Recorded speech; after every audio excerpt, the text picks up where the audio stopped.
Chapter 3 class 9th atoms and molecules के molar mass के बारे में कि मोलर मास कैसे निकालते हैं।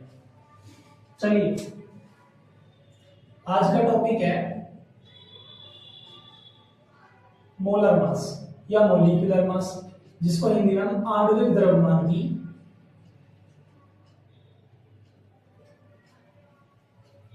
ठीक है ना। चलिए मोलर मास की बात करते हैं। पहले सबसे पहले हम किसका निकालते हैं, H2O का।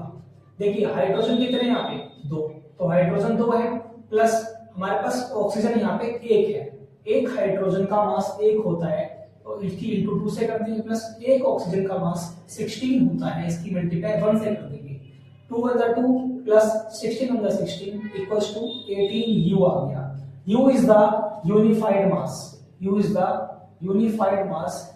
ये मॉलिक्यूलर मास या मोलर मास की निकालने की ऐसा यूनिट है जिसको हम U कहते हैं। कई बार 18 AMU भी लिखा आता है। AMU का मतलब होता है एटॉमिक मास यूनिट। क्या होता है, एटॉमिक मास यूनिट। ठीक है। अगर हम सेकंड क्वेश्चन की बात करें, जैसे एग्जांपल कार्बन डाइऑक्साइड, तो इसमें कार्बन कितना है, 1 है, प्लस ऑक्सीजन कितना है, 2। एक कार्बन का मास 12 होता है मल्टीप्लाई 1, प्लस एक ऑक्सीजन का मास 16 होता है मल्टीप्लाई 2। 12 × 12 16 × 32 इक्वल्स टू कितना होगा बताइए, 44U। ठीक है। सेकंड क्वेश्चन करते हैं, थर्ड क्वेश्चन करते हैं हम HNO3 का। अगर हम HNO3 का मॉलिक्यूलर मास निकालें तो कैसे निकालेंगे, हाइड्रोजन कितना है हमारे पास 1, प्लस हमारे पास नाइट्रोजन कितना है 1, प्लस हमारे पास ऑक्सीजन कितने हैं 3, ऑक्सीजन 3 है।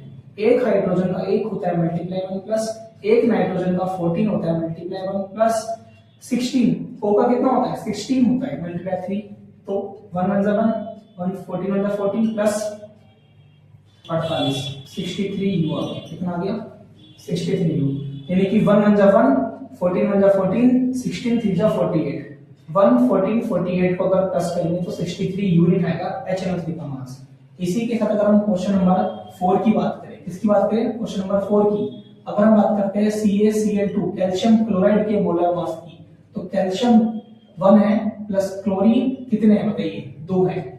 अगर हम एक कैल्शियम की बात करें तो एक कैल्शियम का मास 40 होता है, प्लस एक क्लोरीन का मास 35.5 मल्टीप्लाई 2। तो अगर हम बात करें आगे 40 × 40 मल्टीप्लाई प्लस 35.5 मल्टीप्लाई कितना है 71.0, इसको मैं 71 भी कह सकता हूं।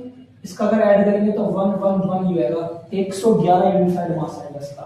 अगर हम बात आगे करें H2SO4 की, H2SO4 का मतलब क्या, देखिए यहाँ पे हाइड्रोजन जो है वो 2 है, बट सल्फर यहाँ पे 1 ही है, बट ऑक्सीजन यहाँ पर 4 है।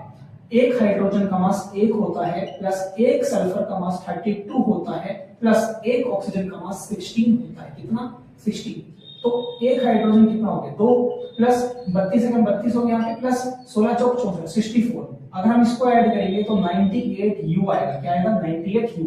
अगर हम सिक्स्थ क्वेश्चन करते हैं CaCO3 का, तो यहाँ पे कैल्शियम कितना है, कैल्शियम यहाँ पर 1 है, प्लस कार्बन कितना है यहाँ पे, कार्बन भी 1 है, प्लस ऑक्सीजन कितने हैं 3।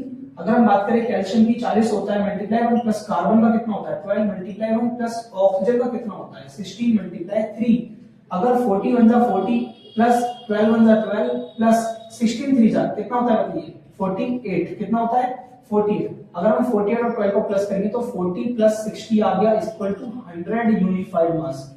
आप सभी मुझे कमेंट में आंसर देंगे C6H12O6 का मोलर मास कितना होता है, आप मुझे कमेंट में बताइए। इसका स्क्रीनशॉट ले लो। बाकी अगर मास की बात करते हैं हम आगे मॉलिक्यूलर 7 नंबर की बात करते हैं, बताइए हाइड्रोजन का मोलर मास कितना होगा।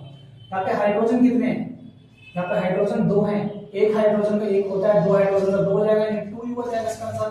अगर हम 8 क्वेश्चन की बात करें O2 की, तो O कितने हैं हमारे पास 2, तो O मल्टीप्लाई 2, एक ऑक्सीजन का 16 होता है, तो 2 ऑक्सीजन का कितना हो गया 32U हो गया। इसके अलावा अगर हम 9वें की बात करें N2, तो एक N का 14 होता है, 2 N का कितना हो गया 28U। अगर हम बात करें आगे 10th क्वेश्चन की C2H6, इसका नाम क्या है इथेन, इसका मोलर मास फाइंड करना है। तो हमारे पास क्या है, हमारे पास 2 कार्बन है और हमारे पास 6 हाइड्रोजन है, एक कार्बन का मास 12 होता है प्लस एक हाइड्रोजन का मास 1 होता है, तो 12 दूनी 24 हो गया प्लस 6, टोटल मास कितना है 30 U आ गया। क्या आ गया 30 U। इसके अलावा हम बात करें आगे क्वेश्चन की, क्वेश्चन नंबर 11, अगर हम CH4 यानी हम मीथेन की बात करें, किसकी बात करें हम मीथेन की, मीथेन का मोलर मास क्या होता है, तो यहाँ पे कार्बन जो है वो 1 है प्लस यहाँ पे हाइड्रोजन कितने हैं 4, एक कार्बन का मास 12 होता है प्लस 4 हाइड्रोजन का मास 4 हो गया, यानी कितना हो गया 16 U हो गया मीथेन का मास। अगर हम बात करें 12th क्वेश्चन की, तो हम बात करते हैं जिंक ऑक्साइड की, क्या किसकी बात करें जिंक ऑक्साइड की, यहाँ पे जिंक मल्टीप्लाई 1 है, यहाँ पर ऑक्सीजन भी 1 है, एक जिंक का 65 होता है, एक ऑक्सीजन का 16 होता है, 65 प्लस 16 कितना हो गया बताइए आप 81 U, कितना हो गया 81 U। आपको ये क्वेश्चंस घर से करने हैं खुद पे, आप ध्यान से देखिए पूरे क्वेश्चंस करने हैं 30। आप इसका मुझे कमेंट में आंसर देंगे कि K2SO4 का क्या मास होता है।